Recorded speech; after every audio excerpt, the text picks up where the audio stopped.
Dear students, welcome you to session 55, chapter Treasury Management, Financial Management, 6th semester BCom of Mangalore University. In this session, let us understand the concept of cash budget. Financial manager in an organization has to maintain sufficient balance of cash for payments. At the same time, he has to consider the concept of liquidity and the profitability. Liquidity and profitability are conflicting in nature, so the financial manager usually prepares a cash budget in order to understand the cash inflows and cash outflows for a period of time. So cash budget is it is an estimate of cash inflows and cash outflows for a period of time. So it actually portrays the projected cash receipts and the cash disbursements or cash payments over a particular period of time.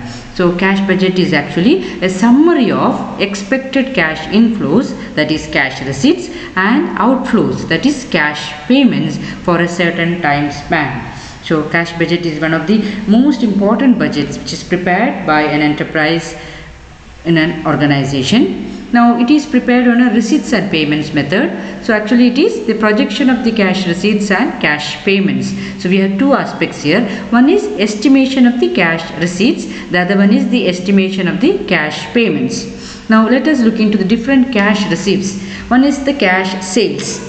The other one, the collection from the debtors, interest received on investments, dividend received, sale of marketable securities, sale of assets, issue of new securities for cash, raising of loan, miscellaneous receipts. So now we have cash sales, collection from debtors. So if we have a time period of 1 month or 2 months, the collection which is received from debtors, the interest which is received on the investments made, the dividend received, the marketable securities when we sell it, the assets when it is being sold, when the new securities are issued, for example issue of equity shares, issue of debentures, new loans being raised, and any other miscellaneous receipts received by the business firm.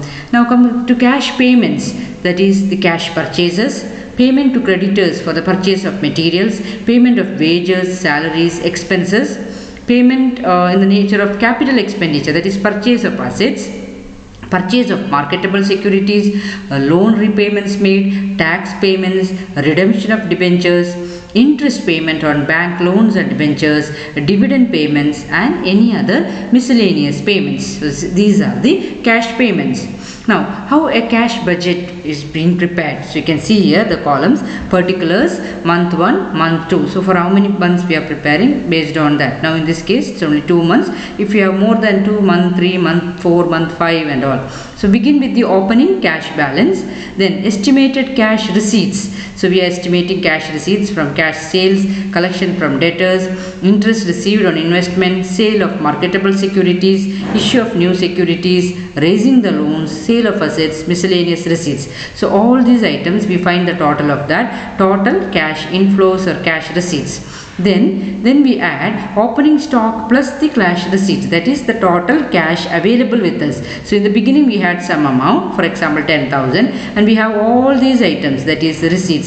So when the total is 50,000, so now we have 10,000 plus 50,000, that is the total cash available is 60,000. Then the cash payments, we have different cash payments like cash purchases, payment to creditors, payment of wages, payment of expenses, payment in the nature of capital expenditure, that is purchase of assets, loan repayment, tax payment, dividend payment, payment of interest on loan. Then we find the total of the cash payments, that is total cash outflows.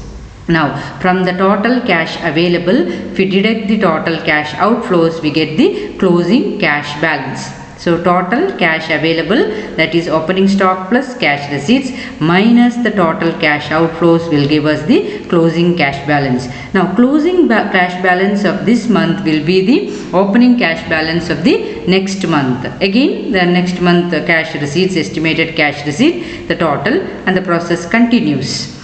Students, if you have any doubts regarding this, you can ask me. Thank you.